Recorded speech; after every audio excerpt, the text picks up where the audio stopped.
Greetings, fellow Trekkers, Trekkies, Blurs, and Nerds. Welcome back to Student Nerd Presents Blur Trek, where we dive deep into the Star Trek universe and sci-fi from a blur's perspective. I'm your host, Will Polk, and in this episode and month, January 2025, we are celebrating the 32nd anniversary of Star Trek Deep Space Nine's premiere.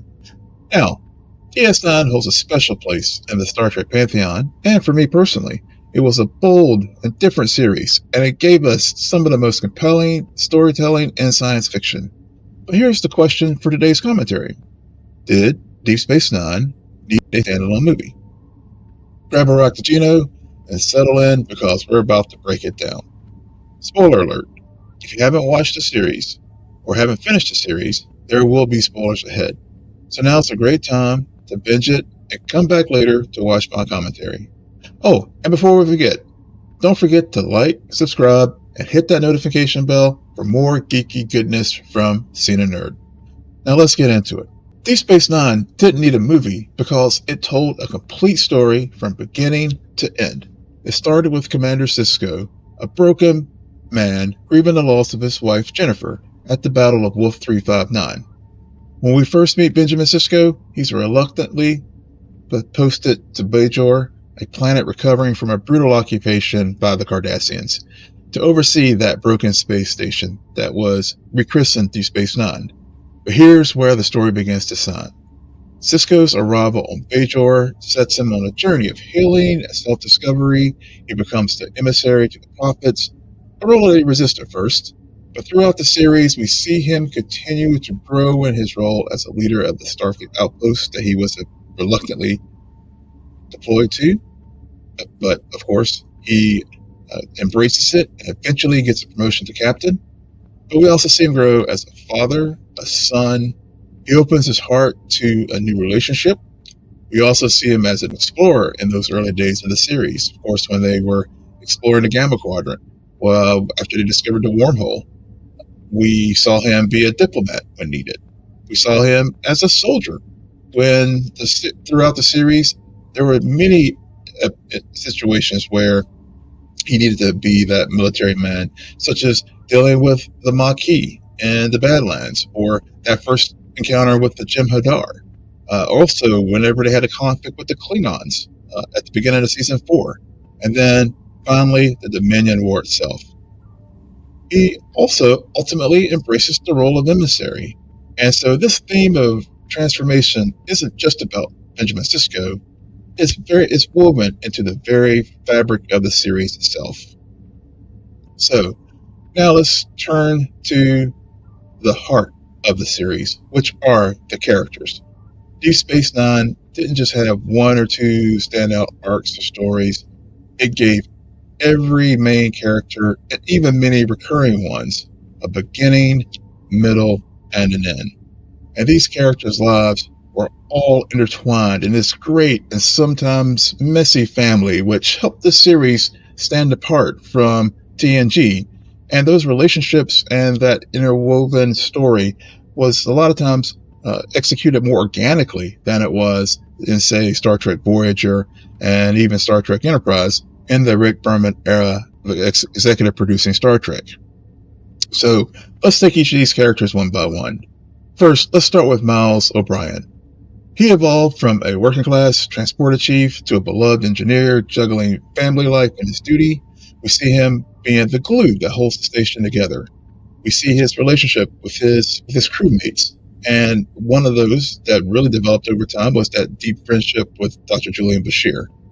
We also saw Miles have some very human moments as well, such as the awkwardness that he and Kira had when she had to be a surrogate mother for him and Keiko when Keiko was injured, and Kira had to carry Kiriyoshi to term. But throughout the series, O'Brien was the everyman that every good story needs, and in many ways, he was the heart of the station. Turning to Jadzia Dax, she of course was a Trill who was originally Curzon Dax, who was a friend and mentor to Benjamin Sisko.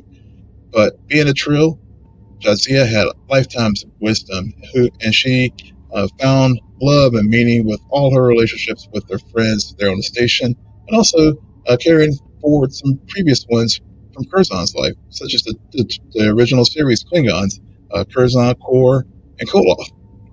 But also, we also saw that with her being a wise counselor to Sisko. And then, of course, when Worf came to the station, they had sparks, and of course, that led to their marriage.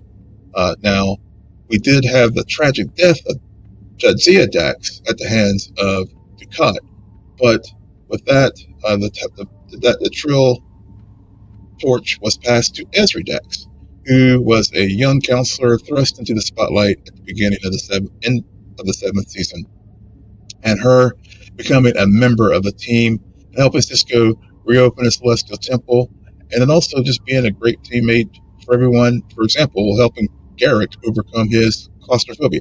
Turning to Kira Nerys. Kira has definitely one of the best arcs of this series, and she went from a hardened resistance fighter, thinking that Starfleet was just going to be a flash in the pan on Bajor as the old rivalries between the factions renewed after the Cardassian occupation ended, but she became a leader and a spiritual leader and a figure for her people.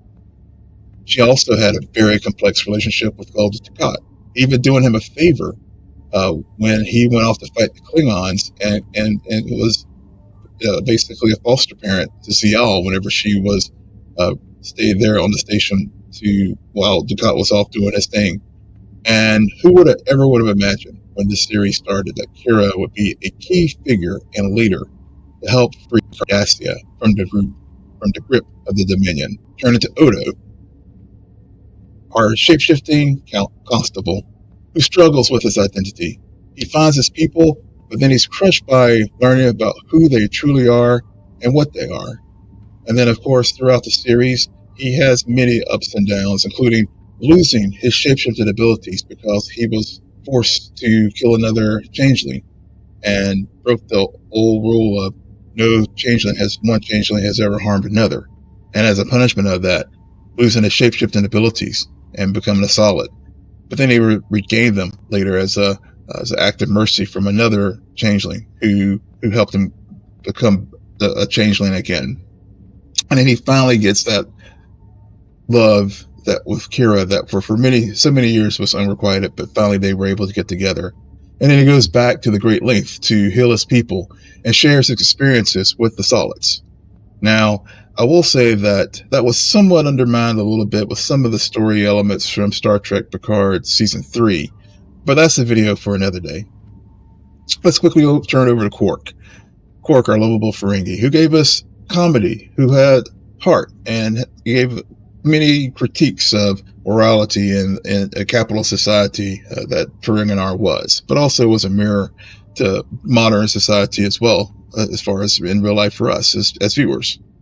How we saw Quark's relationship grow from being stuck on the station because Sisko used Nog as a plea bargaining tool whenever Nog was part of the looting that was taking place right after the station collapsed and Starfleet was just moving in. And his constant cat and mouse games with Odo, his loving and complex relationship with his brother, and how this group and this family of characters were there for each other, especially after Quark lost everything due to his critiques and issues that he had back on Ferenginar, and how they all came back to the promenade to help him rebuild his life on the station. Let's turn to Dr. Bashir. Dr. Bashir started as an idealistic, sometimes he would put his foot in his mouth, young doctor, but he grew into a layered and complex character. From that fresh-faced doctor having a crush on Dax, his many lunches with Garak, which led to his own theories on their relationship, which Lower Decks in the penultimate episode of that series actually picked up on. And of course, his fancies himself as a spy throughout the series, and he gets himself that wish somewhat whenever Section 31 approached him to be an agent. And then, of course, we learned the big thing that drove so many things about the early parts of Bashir that makes sense whenever we learn that he was genetically engineered, which was a crime because of the eugenics wars in the Star Trek universe, and how he had to, now that he was out, he was able to freely showcase his skills that he was enhanced from the genetic engineering, whereas before he was playing put on a facade for years, even down to the point of mischaracterizing something on his Starfleet medical exam, so he would become second in his class instead of first. And then by the end of the series, we see that he's become a seasoned doctor and very hardened from the very lessons of the Dominion War and other things there on the station. But then also his deep and brotherly relationship and friendship with Miles. And their goodbye at the end of the series, to this day, whenever they say goodbye there at the airlock, still brings a tear to my eye. And then finally, as far as our primary ensemble, Jake Sisko, and he wasn't just a captain's son. He was also a writer and a dreamer and the voice of the civilian life on DS9. We literally saw Jake grow up in front of our eyes over the 7 years of the series, and of course the anguish that Jake had when he thought he had lost his dad in the episode The Visitor, and then literally throughout that episode, Tony Todd stepping in as the older Jake, showing how he went to everything to bring his father back.